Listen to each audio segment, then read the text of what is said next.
Hi, good morning, everybody. My name is Latwyla Matthias, and I'm the digital director here at Progress, Virginia. Today, we come to you with a topic that is new to some, but all too familiar to people of color in this country. Hundreds of years of history have brought us to this point, this discussion, and it's up to all of us to usher in the change that is no longer just coming, but is finally here. I'd like to welcome our audience to this important discussion and thank our panelists for joining us this morning. If you have any questions for our panelists during the discussion, please feel free to drop those in the chat and we will get to your questions as soon as they come up. I'm letting each of our dignified guests introduce themselves, and Ms. Blending, I will start with you. Good morning, and thank you so much for having me. Again, my name is Princess Blandon, and I am the very proud sister of the late Marcus David Peters and co-founder of Justice and Reformation. Good morning, everyone. My name is Dr. Wes Bellamy, the Political Science Department Chairman at Virginia State University and the former Vice-Mayor of Charlottesville, Virginia.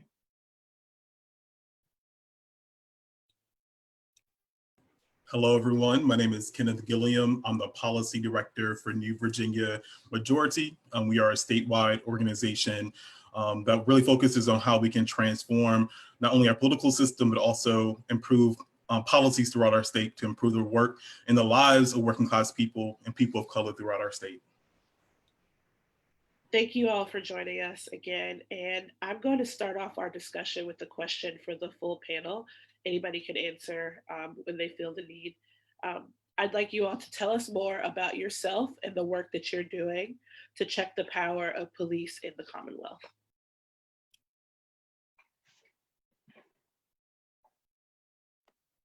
Okay, I'll start. So about myself, again, name's Princess Blandon. Just a little quick history and my background. I am an educator. I'm working on my 14th year in education. I've served as a science teacher and school administrator for 6 years. As far as my current work that I'm doing on the grounds regarding police accountability, after the tragic murder of my brother Marcus David Peters on May 14th, 2018, through our grief, my family and I have been fighting tirelessly to bring about changes in our unjust system that drastically adversely affects the Black community and take measures to hold our police departments accountable. One of the several demands of the community and of our family is the creation of a civilian review board, an independent civilian review board with subpoena power, again, to hold our police departments accountable and our elected officials. A lot of people want to stay away from our elected officials, but they absolutely have to be held accountable as well. As Mayor LeVar Stoney made it very clear, he hires and fires the police chief. So you got to get to the head of the snake. So again, we've been fighting very tirelessly to ensure that an independent civilian review board with subpoena power is created to shift the power to the people, because we have seen countless times that we cannot trust the police nor our elected officials to hold the police departments accountable. And in that same breath, we have to talk about qualified immunity and ridden our systems nationwide of qualified immunity, because right now that is a safeguard that gives our police departments the green light and condones the continuous brutalization, unjust incarceration, and unjust murders of especially our Black communities. Thank you for sharing. Any of our other panelists want to jump in on this question? Yeah, I'm happy to jump in really quickly. So New Virginia Majority as an organization, as far as several years ago, we began to do work and partner with folks in the Richmond Transparency and Accountability Project, which is a coalition that was started in order to force the Richmond Police Department to be more transparent and accountable about how they release data on their policing practices. And so today, our friends at RTAP are still leading work in Richmond City to continue to hold the police accountable and also demanding things like the Marcus Alert and also independent civilian review boards that are, like I said, independent and have actual power. As an organization, we also engage with elected officials in this work too. And so as Princess said, that our elected officials also play a key role in this work too, and also should be held accountable. And it's also critically important that they hear from members of the community about what is important and why folks are demanding for a defunding and divestment from police and also a reinvestment in our communities. And so as we're leading up to special session, New Virginia majority, we are engaging with legislators, sending them our list of demands and lifting up the work and demands that have been lifted up by folks like the Virginia Legislative Black Caucus. And as I think about our criminal justice work more broadly to hold the entire system accountable, in 2019, our organization launched what we call Court Watch Central Virginia, which is made up of folks that are formerly incarcerated, family members of those that are currently incarcerated, and also allies that are doing work in Chesterfield County to really think about how we can address the disproportionate representation of people of color and poor people in our criminal justice system that has led to mass incarceration. And so we, through our Court Watch program, our community members are in the courthouse, and this is pre-COVID, and really recording and documenting the court activities in order to gather data to really lift up and spotlight the biases and trends that we already know in our communities and from our lived experiences already are happening. Yeah, absolutely. Thank you for sharing that. So, Well said. oh, go ahead. Yeah, absolutely. Jump in. Oh, no. Well said. So I'll be brief. Again, Dr. Wes Bellamy. So I also serve as the national co-chairman of a new initiative called Our Black Party, which essentially is a policy platform specifically looking to focus the needs of Black folk. We say it very clearly: before you were a Republican, before you were a Democrat, before you were independent, you were Black. And it's important for us to ensure that we advocate for the needs of our people, and there's nothing wrong with us owning our politics.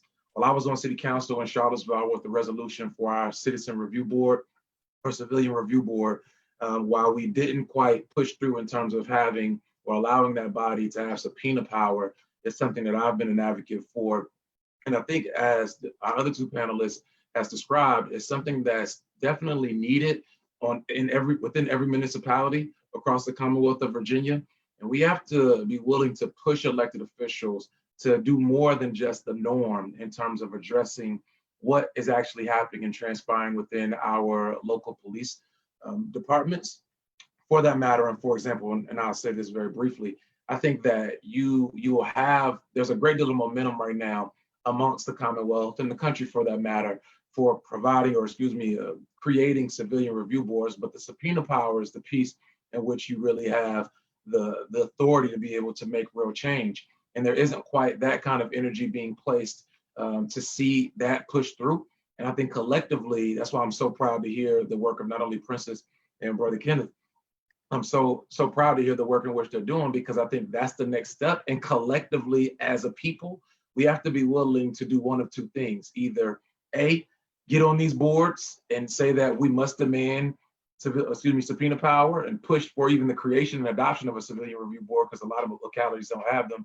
But then secondly, if elected officials choose not to move in that direction, we have to be willing to vote them out, regardless if they're friends, regardless if they look like us, regardless of whether we may play basketball with them or support them in other things. This needs to be a non-negotiable along with qualified immunity. So I'll stop there, and I'm looking forward to the rest of the discussion. But again, I just really want to shout out and show some love to our other two panelists for the work that they're doing. It's absolutely tremendous, and it's making waves across the state. Thank you for that. That is a very important point to make, that, if these elected officials can't be held accountable, they need to go. And that's just the simplest way to put it. So I'm going to move on to our next question for the full panel to react to. I know that as a person of color in this country, like, we all have had at least one story involving the police. And so I want to invite the panel to share I know that Princess shared a little bit of her personal story with us earlier about her tragic death of her brother, but I want to invite the panelists to share any of their interactions with the police in Virginia and talk a little bit about, bring the point home basically on why there needs to be reform here in Virginia. I'm happy to start. So I am very fortunate to not have some of the similar experiences my friends who have had guns pulled on them,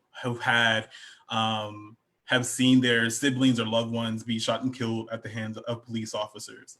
But what I can share is that as I think about policing, in particular as it relates to Black people, we begin to tell ourselves, because of our experiences, we begin to have like generational trauma that gets passed down to each generation. And we begin to, and because of that trauma, we teach our children, our siblings, and our loved ones how to protect ourselves as a way to survive when we interact with the police. And so when I think about some of my very early reactions, or how I was told that my Blackness is weaponized, or how other people fear my Blackness, I remember very early on, I think I was gonna be 8 or 9 years old. I was going grocery shopping with my grandparents, and right before we left the car, my grandmother turned around, she brushed my hair, wiped my face off, and one of the things she told me is that when we go in the store, I need you to hold my hand, don't touch anything, and don't go anywhere, because you have 2 strikes against you already. You're Black and you're a male. So people are already constantly watching you and surveilling you.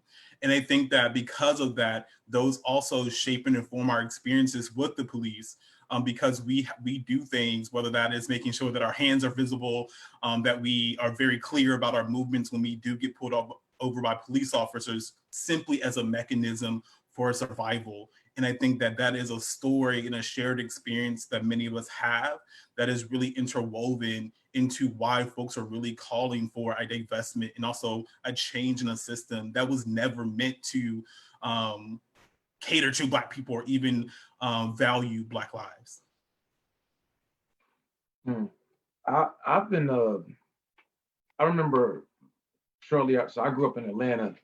I went to school in South Carolina, moved to Virginia in 2009. I remember being in Greene County and being pulled out of my car, essentially being accused of selling drugs, pulled out of the car, had an officer literally tell me that if I say one more word, he was gonna haul my Black ass off to jail. Having the drug dogs come to my car, jump around the car, look into it. There obviously was nothing in the vehicle, and then have a ticket being essentially thrown in my face, only to find out that the officer never even put the ticket in the system, and there was essentially no record of such. I've had that experience, but I've also been on the other side of the spectrum after being elected and having a great deal of privilege in which police officers go out their way to ensure that they try to build a relationship or try and quote unquote protect me. We've had to deal with a lot of white supremacists. As one of the persons here, shout out to my little sister, Ziona Bryant, but as one of the persons who's kind of led the effort in removing these Confederate statues or getting this ball off the ground in Charlottesville, we've had death threats and bomb threats at my children's school and so forth. So I've also had the police try to go out of their way to make sure that my family's protected. I think that just one of the things that hits home for me is that you shouldn't have to be elected or be a person of quote unquote of influence to feel protected by the police. That's a duty that all police officers, regardless of what they look like or where they're from or whom they're serving, should uphold. It shouldn't matter what your position is for you to be treated with dignity and respect. And then I think that just because of kind of some of my relationships that I have, while I'm in the Commonwealth of Virginia, I don't have to deal with certain things in the immediate. But that doesn't mean that my homies that I rock out with or talk to every day don't have to go through certain things. And what's troubling is, I think this isn't limited to Virginia. I know it's not limited to Virginia, but what's troubling is that across the country, police officers deal with different people different ways. And we have to break that barrier. And I think that's why citizen review boards or civilian review boards are necessary, because everyone should have the same amount of respect. It shouldn't be that a person can call someone and then someone else comes in and then the mood changes. Everyone should be treated with respect. Everyone should be treated in a way in which they're operating in a manner of public safety, not policing, because those are two different things. So, from that regard, man, and I'm sure all of us, we probably don't even want to talk about some of the other negative experiences that we've had with law enforcement because it's traumatizing in some regards. And I think that we all are tired of it. I think the people who are watching are also tired of it. And I'm just praying that collectively we can support the efforts that are taking place and we can all move forward in terms of bringing about the change that we want to see. And, I know I kind of touched the surface on just my brother's story and my family, my story, but for those who haven't heard, just very briefly, Marcus was one of 12 siblings. I was the assistant principal at the high school that Marcus was a biology teacher at. So I was the last family member to see Marcus alive. So, needless to say, I resigned. I could, it was too painful to go back in that building and just be there and not see my brother there. But, I want to talk about just, the whole situation. I went from seeing my brother that day to 10 o'clock at night, getting a call that my brother had been shot, to riding in the vehicle with my parents and hearing my mother crying, saying, please tell me that you didn't shoot him in the head. Just hoping that there was a possibility that if he was shot anywhere else, that he would still be alive, just for him not to be alive. My brother had a mental health crisis. Clearly, anyone that knew him, knows that being undressed is not like him. But anyone with any degree of common sense knows that being completely undressed is a clear sign that something is not right. And the officer who took my brother's life was CIT, which stands for Crisis Intervention Train, which NAMI, National Alliance of Mental Illness, takes a big part in that training. So the officer received that training. But because there is no accountability, because of qualified immunity, that officer was able to get by, and my brother's homicide was deemed a justifiable homicide. The police department went to my brother's job and took his belongings. We still haven't received any of my brother's belongings, not from his job, not, from his personal, his vehicle, nothing. My brother was demonized. He was kind of written off initially as a crazy Black man, on 95. And that was the straw that made me call the media and say, no, that's not who my brother was. And I'm not going to sit silent, and allow him to be portrayed that. The city of Richmond took the worst moment of my brother's life and tried to make that override all of the amazing things and the amazing person, that he was. And so, from trauma, I am where I am and fighting the fight that I fight. And I'm sorry that it took my brother's life to bring me to this point. But I also know oh too well that we have to, again, continue to hold our elected and appointed officials accountable. I very openly consider Mayor LeVar Stoney a Black pawn. And I want y'all to hear me for a second. I very openly consider Kim Gray, Cynthia Newbill. Those are Black pawns. Those are people who are put in position to make the Black people, the Black community, think that we have representation, when all they have done was do things to harm us, to include their silence. Silence is violence. We hear that all the time. It wasn't until the recent uprising that anyone even stepped up and said my brother's name. George Floyd was the last straw for our nation. Marcus David Peters was the George Floyd for the city of Richmond, for the state of Virginia. And if you go back and watch media, Mayor LeVar Stoney wouldn't even say Marcus's name. How can we say that George Floyd's life was unjustly taken, which it was, but you refuse to say Marcus David Peters' name until the community brings pressure? So again, as you said earlier, if our elected and appointed officials refuse to do their job, then they need to get the hell out. We will vote them out. Mayor LeVar Stoney knows it. I told him he will be voted out. Kim Gray, Cynthia Newbill, and anyone else who allows themselves to be positioned as a Black pawn and push the agenda of the oppressor at the hands of Black people, And so my fight is not to bring my brother back, because that's not realistic. But my fight is for Black liberation, because we have so far to go in this oppressive system, this racist system that was never created to serve and protect Black people. Absolutely. You just dropped a whole lot of knowledge on that, so we appreciate that. And I also want to talk about a little bit your point. You said holding elected officials accountable, but I want to flag that you also mentioned holding the media accountable, which is something we have to do too, because we don't want people to spin our stories differently or inaccurately on how the truth really is. And so thank you for bringing that up too. Absolutely. And let me just drop one more name. Colette McKeechin. Commonwealth Colette McKeechin. We're not forgetting about you. You better open my brother's case, okay? Because we will get somebody to run up against you. And see, even that, that position, that Commonwealth attorney, has run unopposed for a long time, So sometimes people get really, really complicit and safe in their position because they don't feel there's any threat, So again, we have to, and these are all Black people. And I hear some people saying to me back in 2018, when we said hold our elected officials appointed accountable, people said, Princess, you're doing too much. You're going too far. And now we see that as a nation-wide call. One thing that I want to say is that it's very painful and disheartening to see that we as Black people, and I say it as a whole, have a very oppressed state of mind too often, and instead of saying that we can't do this and, putting up all of these reasons why we can't, my mentality is, how about we put our energy towards saying, what is it that we have to do to make these things happen, and that's where we have to go, because this can no longer be the norm for my children. This can no longer be the norm, for my future grandchildren and so on. So we really, really have to hold ourselves accountable as well and stop telling each other, those who are standing up, that you're doing too much, or calm down, or you have to whitewash your language, in order to get at the table, because the last time Princess checked, they're calling me and I'm not calling them. So we have to, again, hold ourselves to a higher standard. We have to support those people who are brave enough to be on the front line, and to put the fire behind those who are in positions to make these concrete legislative changes that not just say Black Lives Matter, but show that Black liberation matters. Yep, spot on. Okay, so we're going to move on to our next question for the full panel. And we all know that it's more than just a few bad apples out there on these police forces. And police violence is a systemic problem in this country, as you all have mentioned previously in your answers to the earlier questions. How do we transform something that is so embedded in our history of oppression and inherently meant to brutalize Black people? And anybody can start.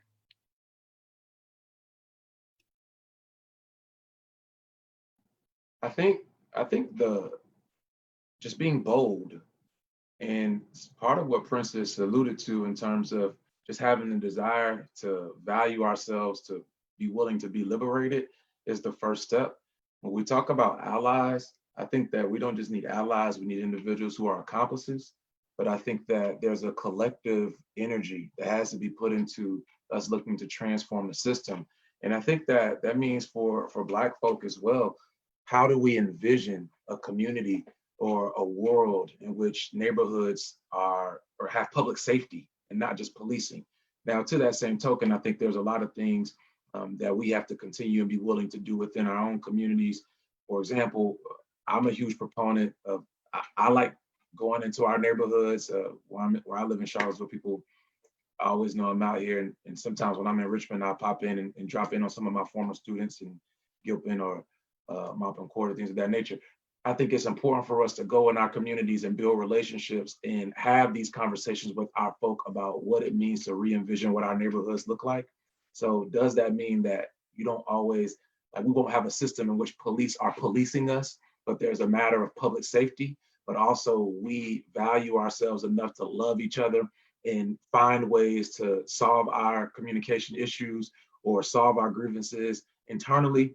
And that doesn't mean that we have to do so in a manner that's detrimental to each other, because again, that comes from us loving each other, loving ourselves, taking care of ourselves. So I think that's part of it. And when you do those things, I think it breaks down the systems as a whole. Also, as I alluded to earlier, we need accomplices and allies, but I'm just going to be very candid. Like for me, I'm really big on us taking care of each other. And I think it's important for us to, again, love and value each other and do the hard work, the internal work, not only for ourselves, but within our own communities to ensure that we value each other enough to deal with some of the issues that we have.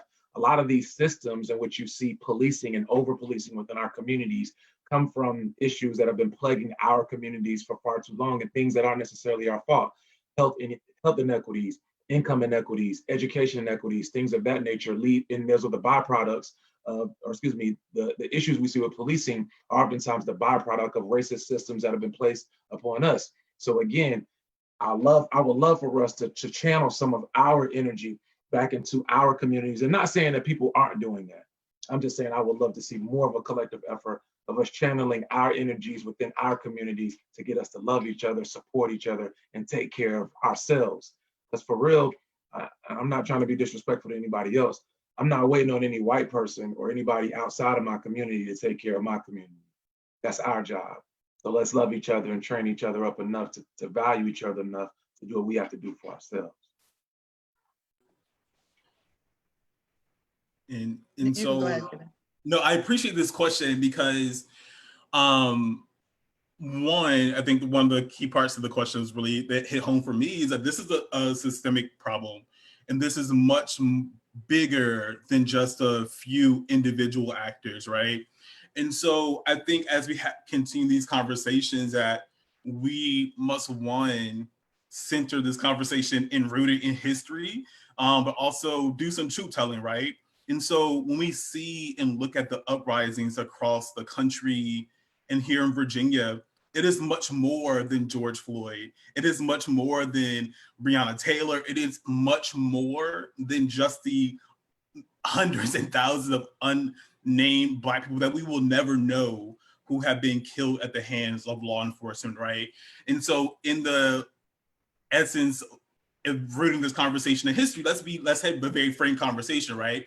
So when we think about the history of policing, particularly as it relates to Southern policing, it has its roots in Southern slave patrols, which were literally authorized by county courts to literally surveil, terrorize, and also maintain Black subordination of enslaved folks, which was critical to fueling the early Southern economy, right? And one can argue it is still critical to fueling our current economy, right? As we think about mass incarceration and folks that are in our jails and prisons who are doing unpaid labor, right? For big corporations to other folks, right? And then we also can then look to other examples of history. For example, look, if we go to Reconstruction, right? And there's a quote that when I have like similar conversations, I like to turn to, because this idea of policing as it relates to Black people is so entrenched in our society and our conversation that, so example I want to provide is from 1865 and from someone from the media. It was from the newspaper called the Lynchburg Virginian. And the editor of that paper wrote in 1865 that stringent police regulations may be necessary to keep freedom from overburdening our towns. So magistrates, municipal officers everywhere should be permitted to hold a rod in terrorem over these wandering idle creatures. So nothing short of the most efficient police system will prevent the utter destruction of our industrial system. So literally, as we are thinking about what our society viewed the role of policing was, we even can see it from slavery, we see it in Reconstruction, that it was literally to subjugate and control Black people. And then literally we had state sanctioned violence in ways where basically saying that now that these folks are now free, that we need to make sure that we continue to control them in ways that are beneficial to our economic interests, right? And so as we think about present day, there have been changes to our policing system since its early formation, but the vestiges of that system continue to shape the lives of people at every point of, particularly Black people, at every point of entry in our criminal justice system. So this moment and this conversation is not just about George Floyd. It is not just about Marcus Davis Peters. It is about inherently about a system, as we said several times already, that has never valued Black lives and was never created to protect Black lives. So as we're having this conversation, it is critical and essential that we root it in history and also truth telling to provide a much greater context about what this moment means specifically for Black people. Can I ask you a question? Oh, I'm sorry, Princess, were you about to say something? I'll wait. So Brother King, can I ask you a question? Like, I agree with you 110%. The system is rooted in, from a historical perspective, that we just know it's trash, to say the least. However, my thought process is, can we fight these battles simultaneously? Can we fight to break down these systems, as we need a group of people to be doing that and re-envision those systems? But what would it look like if we also like say that we have our community? and we're willing to stand up and fight these systems as they come in and try to take over our communities and have negative reinforcement and horrible policing practices and over policing in our communities. If a group of brothers, a group of sisters said, nah, we're not having that, but we're also going to maintain order within, or not order, but we're also going to maintain love and respect within our communities. We're going to do that ourselves. And I wonder, like, do you think that there's room for both? Yes, absolutely. I think that there is a role that we can play as Black people in making sure that we love each other, that we respect each other, that we value each other. And I think that's essential. It's a critical part of the work. I think the broader question is, for me, the broader point that I was trying to make is that this is a systemic issue, that this is much bigger than individual people, that as people are having these conversations, too often I hear about, like, oh, why are we trying to punish police officers because of this one bad police officer in Minneapolis, or this one bad police officer who shot and killed someone in Richmond? This is something that has been rooted in our history, in our society, that views Black people as threats, as property, and as ways to fuel our economy, right? And so I think that is a point that make sure that we root this conversation in history. But I think there is room for both, and both are necessary. And so that's the point that I was going to make. But I definitely agree that there is a role that we play as Black folks too, making sure that we love each other and make sure that we create systems that we protect each other. And not demonizing each other, not like saying, like, because we hear those, I'm sorry, Latoya, for making this political, but we hear conservative talking points. We hear conservative talking points like Black on Black crime, or we buy into this whole notion that these things happen to us because we don't care about each other and blah, blah, blah. I'm not saying that. I'm just saying, like, yo, and I think we agree, Brother Kent, like, regardless of what anybody else does, I'm going to make sure that, or we're going to make sure that within our community, we got each other. Like, before we allow the police to come in here and mess with you or just violate you, we got your back. And then in that same token, within our communities, we're going to have the programs, we're going to have the structure, we're going to have the conversations that teach us how to love each other, how to value each other, and figure out methods and modes to have communication skills, the communicative skills, to be able to deal with our grievances in a way that doesn't harm each other. Exactly. Sorry, Princess, my bad.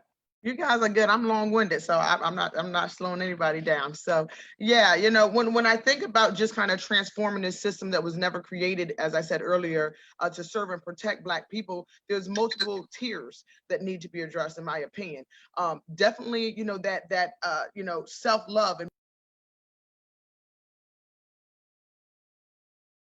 okay, I think I got muted. Okay, so it's really important that I'm big on enlightening people. Knowledge is power, right? So enlightening people, empowering people, because not everybody is as bold as the people on this panel to be able to feel safe and speak up. Fear is very powerful.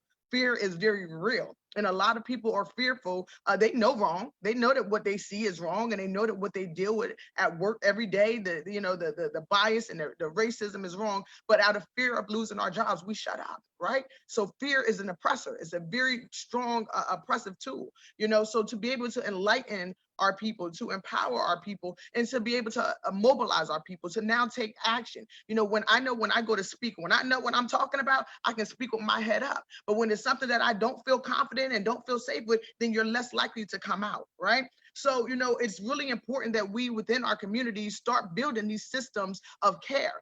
And those systems of care come from A to Z. As an educator, I can tell you that we deal with major miseducation and a lack of education in our Black, in our school systems, especially regarding Black history.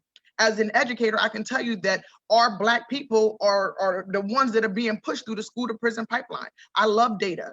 Data helps inform decision making. And because I had to analyze my school's data as an assistant principal, I can tell you that our Black males, followed by our Black females, receive the most disciplinary infractions and the harshest consequences. Okay, because even our code of conduct was never meant to serve and protect our Black children. Right. And so again, we have to start being able to say we take care of us, we keep us safe, and be able to put in those internal structures of community care. When looking at community care, we also have to talk about Black wealth.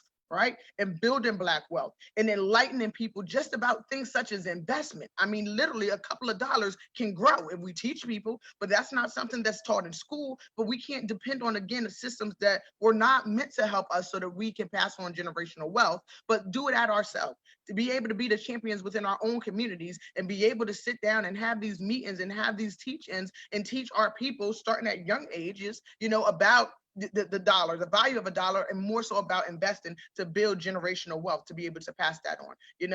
When people are financially oppressed, that is like a domino effect. It becomes a big snowball to many other disparities in our Black community. When we look at the structure of the police department, again, that is a system that was never created to serve and protect us, that never looked at Black people as being equals, and for a long time didn't look at Black people as being humans. So I personally don't see us ever being able to truly clean up this racist, crooked, tainted system. I have Black police officers in my family, but I still say they are working. They are a part of an oppressive system. When I look at the officer who killed my brother, it was a Black officer. So I remember I was at home when I got a call and someone said, hey, they just announced that it was a Black officer. How do you feel? I said, my feelings haven't changed any. If anything, I'm even more disappointed, because sometimes, too often, what we see is that our Black officers try to do more. It's kind of like they're trying to prove their stripes to their white peers.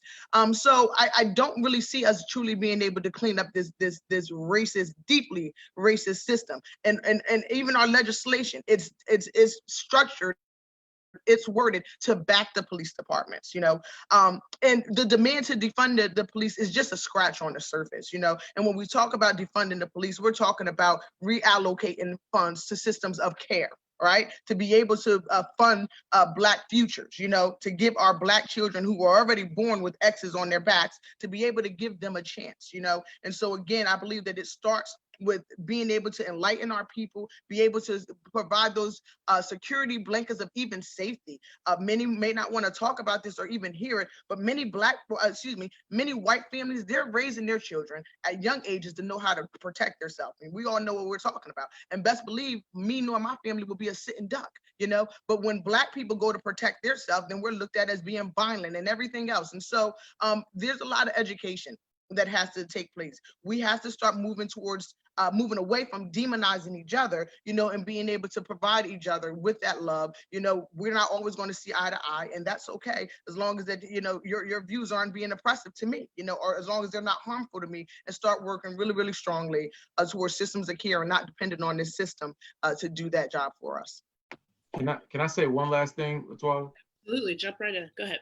I want to thank Sister Princess for the last point she made. I think is poignant. It's extremely poignant, and I don't want us to skip over that. Like, we can disagree with each other as long as we don't harm each other. That's important. Like, we are not going to. We're not a monolithic group. We're not going to agree on every single thing, and in fact, we shouldn't, because if we all agree, then we're not pushing each other to be better. But we can just agree not to harm each other, and let's figure out ways to be able to build collectively. And then the second thing that I thought was extremely poignant that you said, when you made the point in regards to you have family members who are law enforcement officers and things of that nature, you still believe in which they are working in an oppressive system. I feel you 110% with that.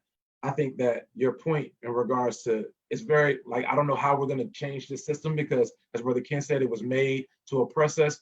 So we have to collectively, in my opinion, we have to collectively get our folks first, because I think that Black folk can be sometimes the biggest detriment. When you hear defund the police, people are like, oh, nah, you're trying to get rid of our police. We need police. We need to teach our folks within our communities to say, yo, there are ways for us to have public safety and not over policing. There are ways for us to think of, like, we've drunk the Kool-Aid so much and we've been beaten by the oppressor and fallen into the nose of white supremacy so much that we can't even fathom what public safety will look like, or an alternative mode of serving our communities will look like when it comes at the hands of those who have vowed to serve and protect us. And that's where I think the education and enlightenment piece has to come from, in addition to the equity piece and just learning, the income and building generational wealth. Because as you alluded to, Princess, a lot of the beef comes from money. Like if I don't have bread, that's really what a lot of this stuff boils down to. So I apologize for maybe going over time, but I just wanted to make sure that we didn't lose those points because they're poignant to say the least. Now, I just want to add one last thing, and I won't dwell Please. on it long, but we also, and again, this is a controversial statement that I'm getting ready to make. I know it, is we must be mindful of nonprofits as well, especially in this movement. We've got Hell yeah. of nonprofits because too often nonprofits again position themselves as black palms, to be the face of we're out here to preserve and to speak on behalf and to push the black liberation agenda where their dollar isn't coming from there, and so they're stifled in what they can do, what they can say, and what they can't do, and that's one thing that makes me different. I'm not saying better, but makes me different than a lot of other activists out here. I'm not behind any nonprofit. I'm going to continue to speak truth to power. And even if that means calling some of these elected officials on the carpet, I'm not trying to move up in the political arena, some people got personal agendas, that they're not being honest about. So again, we need true, pure black champions out here fighting for our people,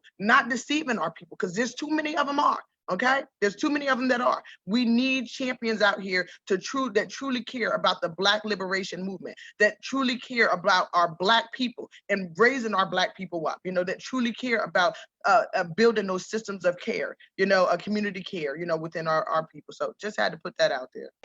I go ahead and preach. Somebody pass the collection plate to Princess. Well, I mean, you guys have both touched on my next question, but before I move on to that question, for the full panel, I want to introduce our last panelist who was able to make it. And I'm going to pass the mic to Edwuan. If you could introduce yourself and tell us a little bit about your organization, and then we're going to ask the last question of the full panel. Okay. First and foremost, apologies for my tardiness and technical difficulties. I'm Edwuan Whitehead. I am a part of the Richmond Transparency and Accountability Project. Among the many other things that I do outside of that, I'm also the Vice President for the Criminal and Justice Reform Network under Bakir Shabazz.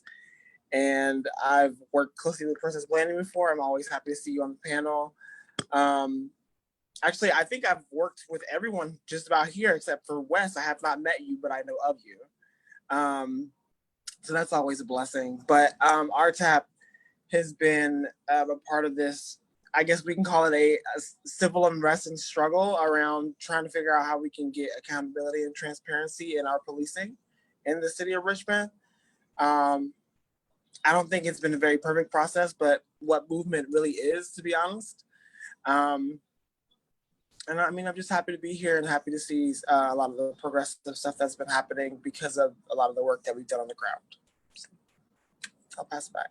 Thank you for joining us. And this is our last question to the full panel. And then I have a couple of individual questions for our panelists. So the last question is, what does defund the police mean to you? You can answer this as a personal person, or you can answer it on behalf of your organization. Either one is fine. But Princess, I know you touched on it a little bit, and so did you, Dr. Bellamy. So if you could just expound on what that means and what we're trying to do here.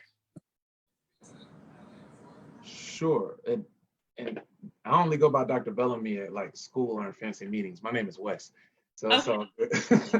I mean, I only call people by their first name when they give me permission. I got you. It's just Wes, man. I'm a regular guy. So defunding the police. So in Charlottesville in 2017, while we were working to, 2016, while we were working to have the statues removed and writing the legislation and so forth for that, we also wrote something called the equity package. And within that, there was nearly $4 million in resources, basically to underserved communities. $50,000 for a GED training for anybody who lived in public housing, $50,000 for anyone who lives in public housing to be able to attend our local community college, $100,000 job position for Black Youth Achievement. There was $950,000, a $950,000 grant to our African American Heritage Center, $2.5 million to our public housing redevelopment so that we can get redevelopment started. And then there was an additional there were additional monies for job programs and training programs and things of that nature.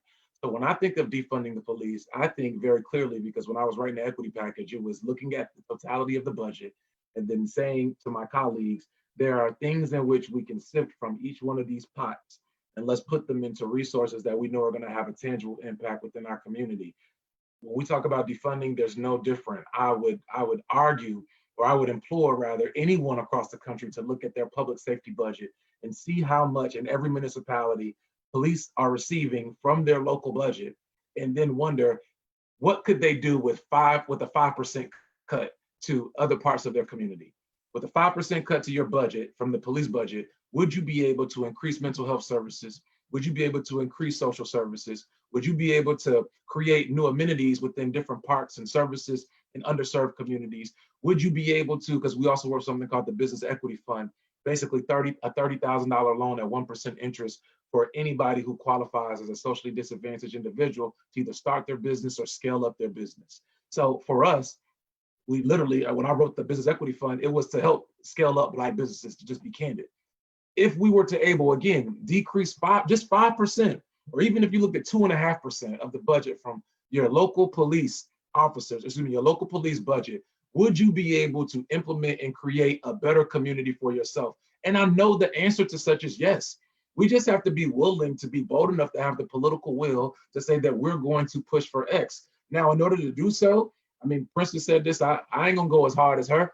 Some of the folks you mentioned, you know what I'm saying, I'm cool with, I rock with, that's for another conversation.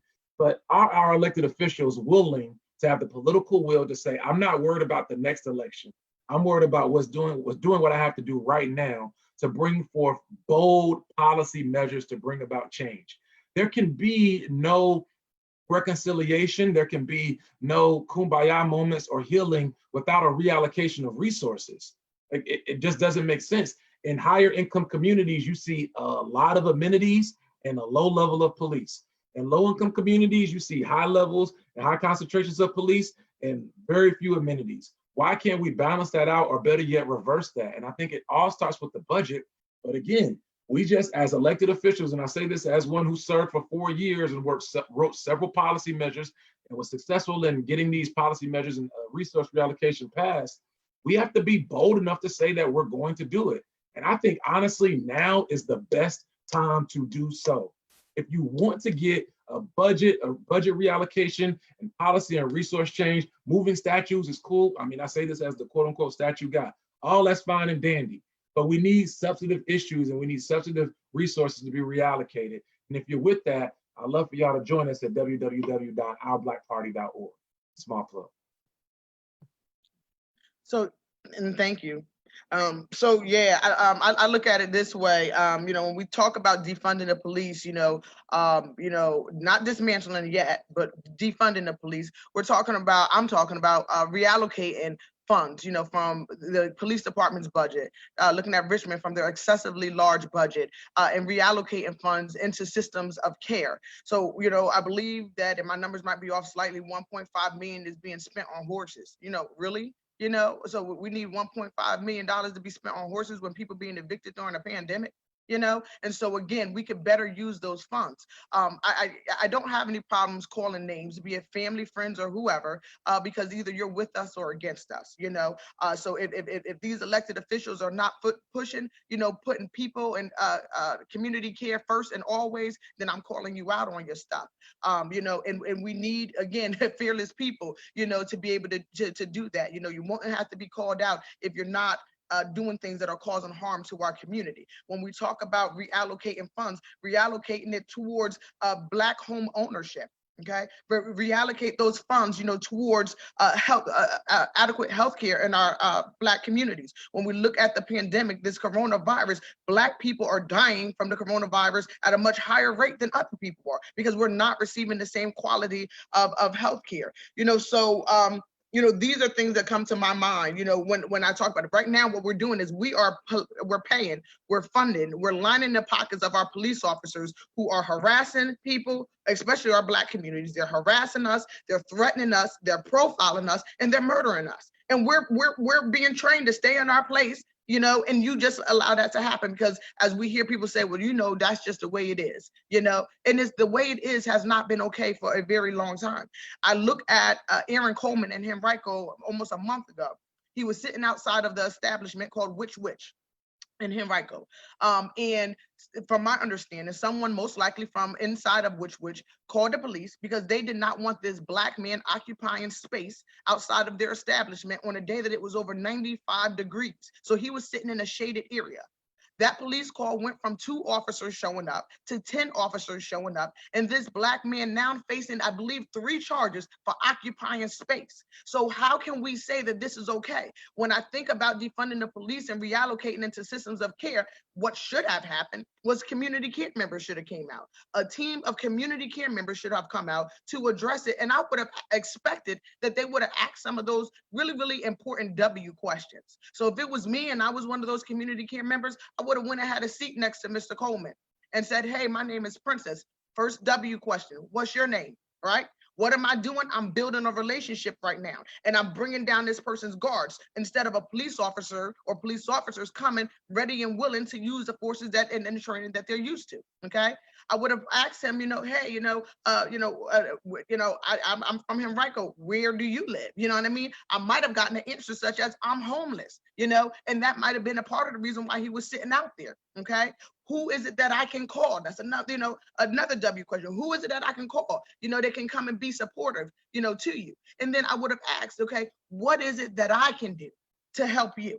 If we move towards systems of care, then this young man who was sitting out here occupying space would not have been forced into an ambulance by 10 police officers and now facing charges for being Black and occupying space. So the police officers, we put everything on their plate. We expect that they're going to answer calls to domestic violence, to drug addiction, to alcoholism, to traffic stops. And the only tools that we give them is deadly force. They're not the people to answer all of the calls. So we absolutely have to demand that our elected officials support defunding the police department and reallocating funds to systems of community care. I thank Delegate Bourne for carrying the bill for the Marcus Alert System on the state level. I thank Senator Jennifer McCullen for carrying the bill for the Marcus Alert System on the state level. We have to start moving towards systems of care, and we cannot settle for anything else because, as Einstein said, we cannot continue to do the same thing and expect different results. That is the clear definition of insanity. And we know better, so we have to do better.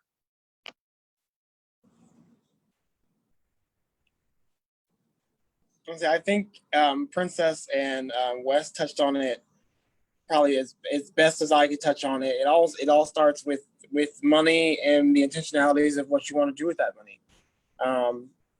In Richmond, I think the last time I did a budget report for the city of Richmond, we spend about 13 to 15% of our entire city budget on policing, just alone. That's not including the entire public safety department as a whole with our EMT and our firefighters. And they actually take over 50% of the actual public safety budget in and of itself.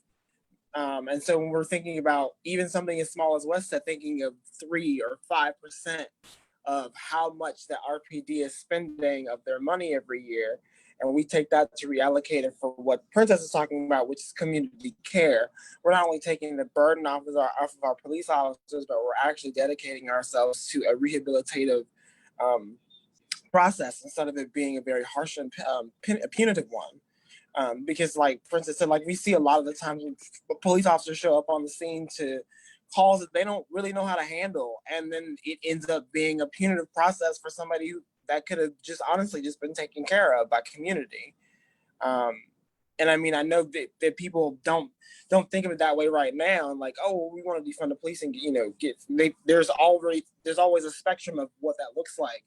And so it is up to people like us who are as activated as we are to educate and actually put the word out there to kind of take away from any of the misinformation that's taking place around specifically defunding the police. Because I mean, I hear it all the time. People are like, we should get rid of the whole department tomorrow.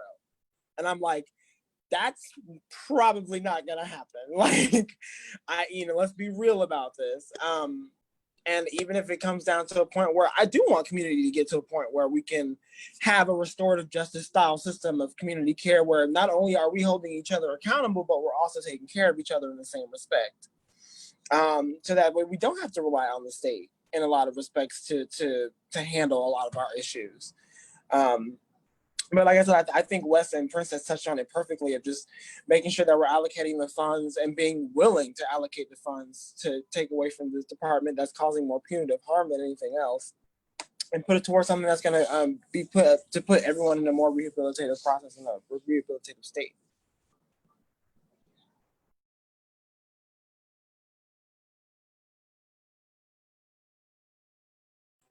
Happy to jump in. I didn't know if we wanted to move on because of time, but I'm happy to jump in really quickly.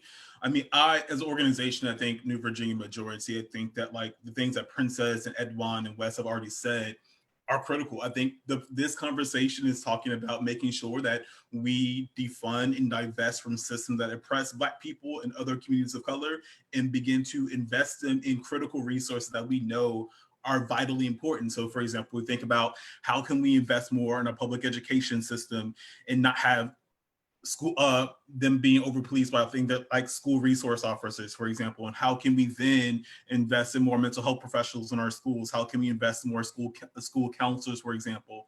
How can we invest in more affordable housing in our communities so that folks are not displaced from the communities in which they have lived and their family members have lived their entire lives, but are being displaced because of gentrification. And so for me, like I said earlier, I am based here in Richmond, and I get to bear witness every day to the work on the ground, literally led by descendants of formerly enslaved people and free people in the heart of one of the former capitals of Confederacy. They are literally doing the work on the ground. So folks like Richmond for All, the Virginia Student Power Network, and RTAP, and other folks like Princess, who are literally leading this work on the ground, demanding transparency, accountability, and also, more importantly, a divestment from a system that has never valued Black lives. So I think that, and I make that point just to say that we all play a role in this movement, in this work. So Wes was a former elected official. In my role in New Virginia Majority, I'm a policy advocate. I get to work directly with legislative officials, but also too, we have people on the ground who are doing organizing work every day that's critically important, that too often gets overlooked. But also too, yeah, so for me, I think I just want to make sure that we shout out and center the work that's happening on the ground for a lot of people who too often don't get paid to do this work. They do this work because it's their communities, it's their home, and they want to make sure that they are centering the conversations that are really important to their communities, and making sure that we hold elected officials and nonprofits and other folks that are part of this work accountable. Thank you all for your time. We are coming to the 11 o'clock hour, unfortunately, and I don't want to keep you all beyond that.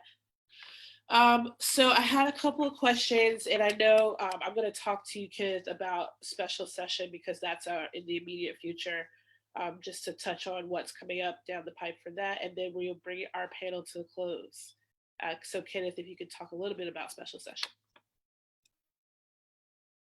Yes, so for a special session, so on August 18th, our elected officials will be coming back to Richmond for a special session where they will be focusing on a number of things, including the focus on the budget, COVID-19 relief, but mostly importantly, focusing our conversation on police accountability and transformation. So I know we have limited time. So what I did is I put in the Progress Virginia Facebook Live feed, I put a direct link to the Virginia Legislative Special Session priorities. So you all can get an example of some of the activities, at least the piece of legislation that will be considered. And then what I'm also going to do for the sake of time is that tomorrow there is a committee hearing by the House of Delegates, so the joint committee from the Courts of Justice Committee and also Public Safety Committee. And they provide an opportunity for people in the community to provide public comment. And so tomorrow's conversation is around civilian review boards, use of force, and some other topics. And so I put in another link in the Progress Virginia Facebook Live feed. So people in our communities want to comment and also talk about why these things are critically important. I'll put a link in there for folks can sign up. And this meeting happens tomorrow at 10 a.m. The meeting is from 10 to 11, but you can sign up in advance so you have an opportunity to speak on some of these issues.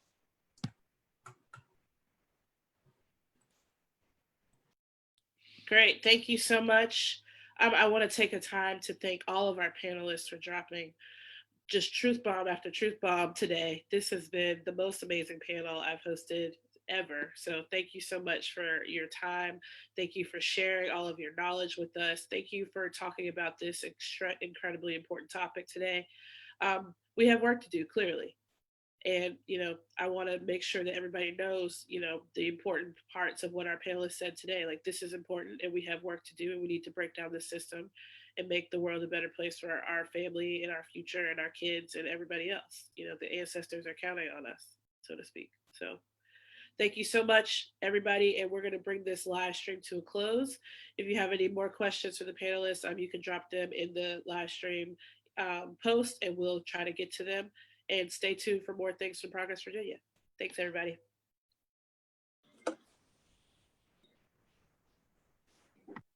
Thank y'all.